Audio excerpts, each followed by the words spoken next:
पासवान ने चाचा के छुए पैर, सियासत में नई हलचल तेज। चिराग पासवान और पशुपति पारस की हुई मुलाकात, खत्म होंगी दूरियां, खत्म होगी लोजपा की खींचतान, एक मंच पर दिखे परिवार के सभी सदस्य। सालों की कड़वाहट के बाद एक साथ दिखा पासवान परिवार, बड़ी अटकलें।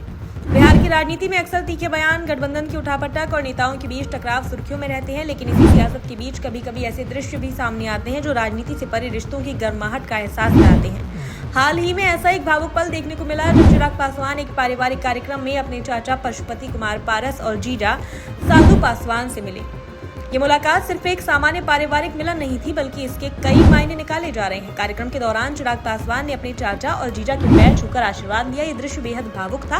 वहां मौजूद लोगों के लिए ये सिर्फ एक पारिवारिक परंपरा नहीं, बल्कि रिश्तों की गहराई और संस्कारों की झलक थी। लंबे समय से चली आ रही दूरी के बाद इस तरह का सम्मानजनक व्यवहार कई लोगों को आश्चर्यचकित भी कर गया।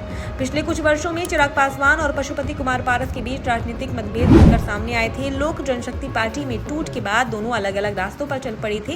एक ओर चिराग पासवान ने अपनी अलग राजनीतिक पहचान बनाने की कोशिश की, तो वहीं पशुपति पारस ने भी अपने गुट के साथ सियासत में सक्रिय भूमिका निभाई। इस दौरान बयानबाजी और आरोप प्रत्यारोप का दौर भी देखने को मिला, जिससे परिवार और राजनीति दोनों स्तर पर दूरी साफ नजर आई। ऐसे में इस हालिया मुलाकात ने सियासी गलियारों में नई चर्चाओं को जन्म दे दिया है। सवाल उठ रहा है कि क्या ये सिर्फ एक पारिवारिक कार्यक्रम था या इसके पीछे कोई बड़ा राजनीतिक संदेश छिपा हुआ है। हालांकि अभी तक किसी भी पक्ष की ओर से इस मुलाकात को लेकर कोई आधिकारिक बयान सामने नहीं आया है, लेकिन राजनीतिक विश्लेषक इसे हल्के में नहीं ले रहे हैं। इस मुलाकात की खास बात ये रही कि माहौल पूरी तरह पारिवारिक और सौहार्दपूर्ण था। सभी सदस्य एक साथ नजर आए, बातचीत हुई और पुराने गिले शिकवे उस समय के लिए जैसे पीछे छूट गए। इस तरह के दृश्य राजनीति में कम ही देखने को मिलते हैं, जहां रिश्तों की अहमियत सत्ता और मतभेदों से ऊपर दिखाई देती है। चिराग पासवान का अपने चाचा के प्रति सम्मान जताना भी एक महत्वपूर्ण संकेत माना जा रहा है। भारतीय समाज में बड़ों के पैर छूना सिर्फ एक परंपरा नहीं, बल्कि सम्मान और रिश्तों की स्वीकृति का प्रतीक है। ऐसे में इस जेस्चर को कई लोग रिश्तों में नरमी और संवाद की शुरुआत के रूप में देख रहे हैं। हालांकि कहना अभी जल्दबाजी होगी कि यह मुलाकात किसी राजनीतिक मेल मिलाप की शुरुआत है। बिहार की राजनीति में समीकरण तेजी से बदलते हैं और हर कदम के पीछे कई स्तरों पर रणनीति काम करती है। लेकिन ये जरूर कहा जा सकता है कि इस घटना ने संभावनाओं के नए दरवाजे खोल दिए हैं। राजनीतिक दृष्टिकोण से देखें तो लोक जनशक्ति पार्टी का विभाजन बिहार की राजनीति में एक महत्वपूर्ण मोड़ था। इससे न सिर्फ पार्टी की ताकत प्रभावित हुई, बल्कि पासवान परिवार के भीतर की दरार साफ दिखने लगी। ऐसे में अगर भविष्य में किसी तरह की एकजुटता की संभावना बनती है, तो इसका असर राज्य की राजनीति पर भी पड़ सकता है। समर्थकों के बीच भी इस मुलाकात को लेकर उत्सुकता है। कई लोग इसे सकारात्मक संकेत मान रहे हैं और उम्मीद जता रहे हैं कि परिवार के भीतर भी दूरियां कम होगी।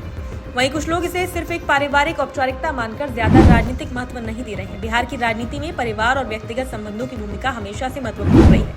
यहाँ कई ऐसे उदाहरण देखने को मिले हैं जहाँ राजनीतिक मतभेदों के बावजूद पारिवारिक रिश्ते पूरी तरह खत्म नहीं हुए। यही कारण है कि इस तरह की मुलाकातें लोगों का ध्यान आकर्षित करती हैं और चर्चा का विषय बन जाती हैं। इस पूरे घटनाक्रम ने एक बार फिर ये साबित कर दिया है कि राजनीति चाहे जितनी भी कठोर क्यों न हो, परिवार और रिश्तों की अहमियत अपनी जगह कायम रहती है। चिराग पासवान, पशुपति कुमार पारस और साधु पासवान की मुलाकात इसी बात का उदाहरण है कि संवाद की गुंजाइश हमेशा बनी रहती है। आने वाले दिनों में देखना दिलचस्प होगा कि इस मुलाकात का असर सिर्फ पारिवारिक रिश्तों तक सीमित रहता है या फिर इसका राजनीतिक असर भी देखने को मिलता है। फिलहाल ये तस्वीर एक सकारात्मक संदेश जरूर देती है कि मतभेदों के बावजूद रिश्तों को संजोकर रखा जा सकता है और समय आने पर उन्हें फिर से जोड़ा भी जा सकता है।